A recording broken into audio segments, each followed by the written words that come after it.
नमस्कार, आप देख रहे हैं खबर भारत। मध्य प्रदेश में लुटेरी दुल्हन की गैंग का एक बार फिर पर्दाफाश हुआ है। पन्ना पुलिस ने एक अंतर्राज्यीय ठग गिरोह का पर्दाफाश किया है, जिन्होंने 21 से अधिक चोरी और ठगी के वारदात को अंजाम दिया है। जी हां, इस गिरोह में 2 महिलाएं भी शामिल हैं, जो भोले भाले कुंवारे युवकों को अपना शिकार बनाती थी और उन्हें शादी का प्रलोभन देकर कुछ दिन उनके साथ रहती थी और फिर जेवरात आदि लूट कर घर से चंपत हो जाती थी। ऐसी ठगी और लूट की वारदात देने वाली यह लुटेरी दुल्हन दरअसल मध्य प्रदेश के साथ साथ कई राज्यों में ऐसी कई घटनाओं को अंजाम दे चुकी हैं, जिनका पर्दाफाश हुआ है। बता दें, इनके साथ 8 अन्य युवक भी गिरफ्तार किए गए हैं, जो इस पूरी वारदात में शामिल थे। साथ में 14,25,000 के सामान सहित नकदी, कंप्यूटर, प्रिंटर आदि जब्त किए गए हैं। गौरतलब हो कि बीते कुछ दिन पूर्व पुरुषोत्तम पटेरिया नामक एक युवक ने पन्ना कोतवाली में लिखित रिपोर्ट दर्ज कराई थी कि टीकमगढ़ निवासी एक महिला ने इसके साथ शादी की और 4-5 दिन साथ रहने के बाद सारा सामान जेवरात लेकर रफू चक्कर हो गई, जिसके बाद पुलिस ने मुखबिर की सूचना के माध्यम से इस अंतर्राज्यीय गिरोह का पर्दाफाश करने में सफलता प्राप्त की है। आज हमने करीब 21 चोरी और नकबजनी की वारदातों को खुलासा किया, जिसमें एक ऐसा गिरोह भी शामिल है जो भोले वाले व्यक्तियों की शादी कराकर और दुल्हन को उनके घर पे भेजकर उनके घर के कीमती आभूषण और कीमती वस्तुएं चुराकर भाग जाता था। इस पूरे ऑपरेशन में 2 महिलाएं और 6 पुरुष गिरफ्तार हुए हैं और साथ ही साथ कुल 14,25,000 का मशरूका हम लोगों ने इनसे बरामद करने में सफलता पाई है। साथ ही साथ अभी 2 महिलाएं और 4 पुरुष की गिरफ्तारी होना शेष है। इस पूरे ऑपरेशन में कई सारी वारदातों का खुलासा हुआ है।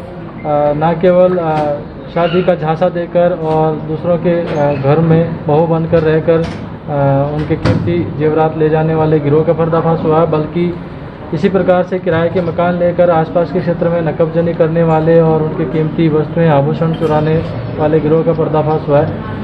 अब हमारी इन्वेस्टिगेशन की टीम इस मामले में भी कार्रवाई कर रही है कि ऐसे व्यक्तियों को कौन प्रश्रय देता है, साथ ही साथ इनको कौन फर्जी डॉक्यूमेंट बनाकर इनका सहयोग करता है। तो निश्चित रूप से इन्वेस्टिगेशन में ऐसे व्यक्तियों का खुलासा होगा और ऐसे व्यक्तियों पर भी कार्रवाई होगी। अभी तक पन्ना जिले की कुल 21 वारदातों का खुलासा हुआ है, लेकिन इन्होंने पूछताछ में सागर, कटनी, सतना, छतरपुर, दमोह और उत्तर प्रदेश के भी कुछ जिलों में अपनी वारदातें कबूल करना बताया। पकड़े गए आरोपी में कुछ व्यक्ति मध्य प्रदेश के हैं, लेकिन कुछ व्यक्ति उत्तर प्रदेश में बांदा और आसपास के क्षेत्रों के। कब से रह रहे थे पन्ना में? ये काफ़ी दिनों से पन्ना में रह रहे थे।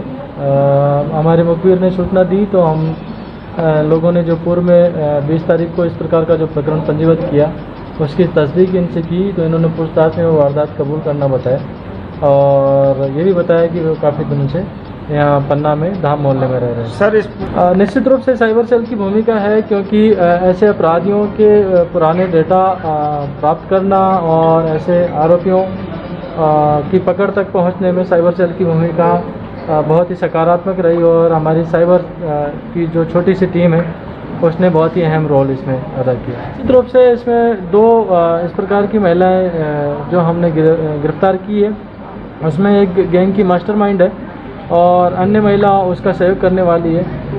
इसी क्रम में हम और इन्वेस्टिगेट कर रहे हैं। इस प्रकार के कई अन्य प्रकरण भी सामने आ सकते हैं। अपने प्रदेश की है या दूसरे प्रदेश की है? महिलाएं जो है एक अपने प्रदेश की है और एक उत्तर प्रदेश की है। सर, महिलाओं को लुटेरी दुल्हन कहा जा सकता है?